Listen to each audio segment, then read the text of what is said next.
If you're running a service business, there's a good chance that you don't have an actual cash flow model built out, which can be quite problematic given the fact that, especially once you start scaling and start hiring employees, your fixed costs are quite high. So being able to plan your cash flow to be able to address the costs that you have is super important. I realize that a lot of service businesses don't actually have a model like that, surprisingly. So I figured it would be a good opportunity to build a template that could be easily usable by other people. Now, to be clear, this template is actually quite simplified. The version that I use for my own business is actually hyper complex, but given the fact that I had the skills to be able to build it, that was okay. But for most people, I wanted to create something that was relatively easy to apply to any sort of business, and that's more or less plug and play. Any of these models or these sheets can be made a lot more complex if you have the spreadsheet savvy or if you know somebody who does. But if you're a beginner, at least this will be something that can get you off the ground and give you a little bit of visibility on your circumstances. And now the tab that you're looking at right now is a summary tab. It might look a little bit overwhelming, but hopefully once you've gone through each of the component tabs which feed into this, it'll become a little bit more clear how the whole thing works. So what we'll do is we'll start off with the revenue tab, which might be the most complicated one,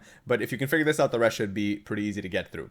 So the basic idea here is that every single one of these tabs is broken into two sections. You have your modeled revenue and your fixed revenue. The idea behind the modeled revenue is that the modeled section is going to be a little bit formulaic. You plug in a few numbers and the entire thing will fill out. The way that I've built this model for now is on a rolling 12-month basis, so it'll always be looking at the next 12 months. The modeled revenue will make a lot of sense if you have the type of business where you have a large number of very similar clients. The fixed revenue section right beneath it is for circumstances where there's a lot of variability from one client to the next. This can be either because you have a lot of clients that are of different sizes, or clients that have very different deliverables, or you have fixed price projects, or you have very different timing of cash flows. So instead of it being a very clean, I'm getting paid $3,000 a month for 12 months, it's more like I get paid $1,000 a month for 6 months, or then $1,800 a month, or I'm getting one payment of $15,000 or 3 payments of $9,000 spread over 3 months, whatever the case might be. This one allows you to build something that's a little bit more custom. So diving into it, for the modeled revenue, basically you're just going to answer a few of the assumptions over here.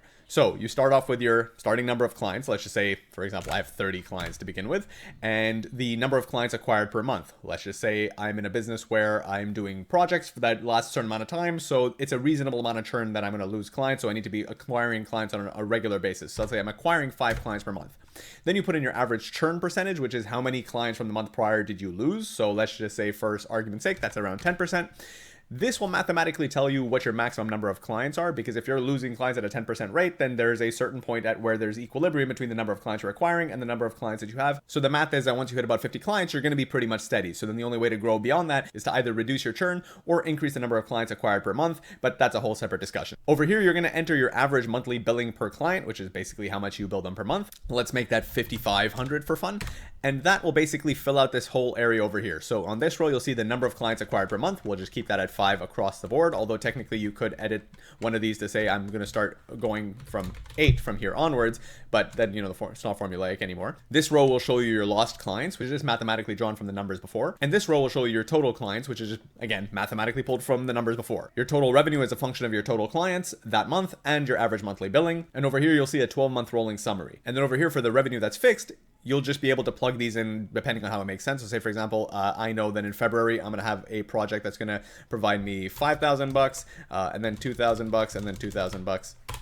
You'll be able to kind of just plug that in manually. Or if I have a client that over here I know is going to be paying me $1,500 a month for, let's say, 10 months, or at least 10 months starting in December, I can just kind of push that out. And so I have that number kind of flowing through over here. So depending on the type of business you have, you'll either use the revenue modeled or the revenue fixed. You could technically use both if you have a bit of a mix, but reasonably you're going to pick one or the other. And if ever there's not enough space here, just go click over here, insert one row above, and then you can give another client a name, new client, and fill that out accordingly. Now, hopefully that made sense. So all the rest of this should be a little bit simpler to get through. So on the vendors tab, basically we'll be looking at the vendors that we have, which are essentially any sort of contractors or freelancers that'll be supporting our business. The premise here is very similar. So we have a section modeled and a section that is fixed. The modeled section will basically say that we have several different vendors. Each one of them we're going to be booking as a percentage of revenue. So this might be a situation where you have a particular business model where you charge a client a particular amount for a particular job, and you need to have, let's just say, copywriters. And so your copywriters, that is roughly going to cost you about 12% of what you're actually billing to the client, because presumably you're doing some other stuff as well. So basically what it'll be doing is pulling the revenue numbers from the other tab, and it'll be applying this number over here to this row over here so that it's tracking on the cost. The 12% is obviously an average because that's not necessarily just one vendor. So you could treat this as, you could add additional rows here, for example, to treat it as one vendor each line. So you might have a copywriter who's cheap and a copywriter who's expensive, or a better way to go about it is to go by a function, from a function perspective, because realistically, unless that one vendor is doing all the copywriting for the entire business, it kind of breaks down a little bit. So it usually is a little bit better to actually focus on the sides that scale, because obviously one vendor is not going to start running you, $1 million of cost once your business hits $10 million.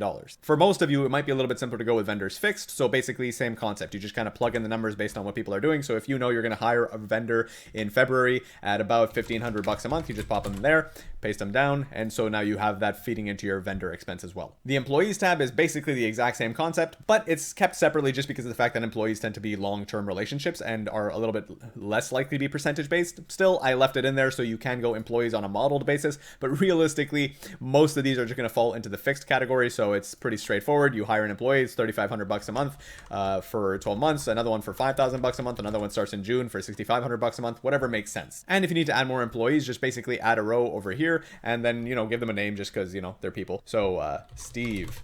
And then you can just add more people like that. Again, this section can get a lot more complicated, especially if you have performance bonuses and stuff like that, but I'm trying to keep this as simple as possible so that most people will not have trouble with it. And the admin tab is oftentimes going to be very similar conceptually. So you're going to have certain things that are based as a percentage of revenue, roughly, that will be able to kind of flow through in terms of admin expenses. So for example, if one admin item over here costs me roughly 5% of my revenue, and again, the premise here is that it's supposed to just give you an idea of how your expenses are going to scale. So pop in the 5%, that feeds into this entire row over here. But realistically, again, for most of you, it might be a lot easier to just kind of pop them into the fixed section over here. So let's say you have a particular expense that's about $350 a month. Let's say your CRM or something. So it's going to be about that amount all the way up until February, and then you're upgrading to a new plan. So from March onwards, it's going to be $450 a month. You can pop that into here.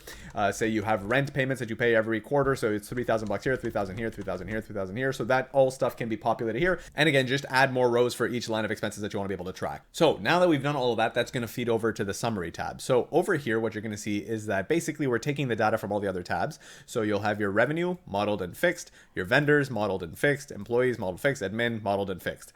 Over here, you'll have your 12-month summary for each one. And all of this data will kind of feed through so that you're able to kind of keep track of your total expenses.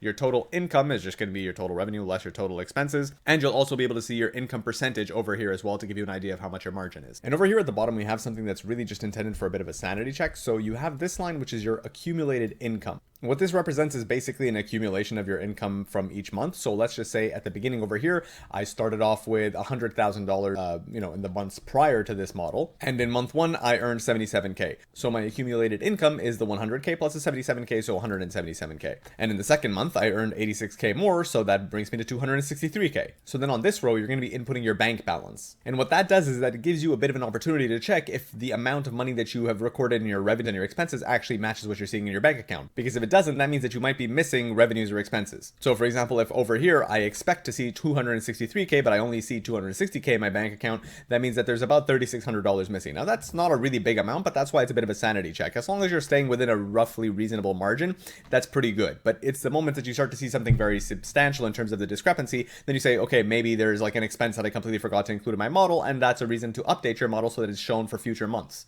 And then we also have this little chart at the bottom, which basically visually represents kind of how things are looking in your business going forward. So the full length of the column should match your revenue for each month. And then it's divided into the green portion, which is your income left over after you pay your total admin, your total employees, and your total vendor. So all these three red shades are going to be your expenses. The green amount is your income, and the total column is your revenue. So again, this is a very simplified version of a cash flow model, but it is one that I think is simple enough, hopefully, that basically anybody who starts working with this can actually generate a little bit of visibility into what their cash flow is going to look like over the next 12 months, which will allow them to make much smarter financial decisions for their business. I hope it's helpful. If you have any questions, leave them in the comments below.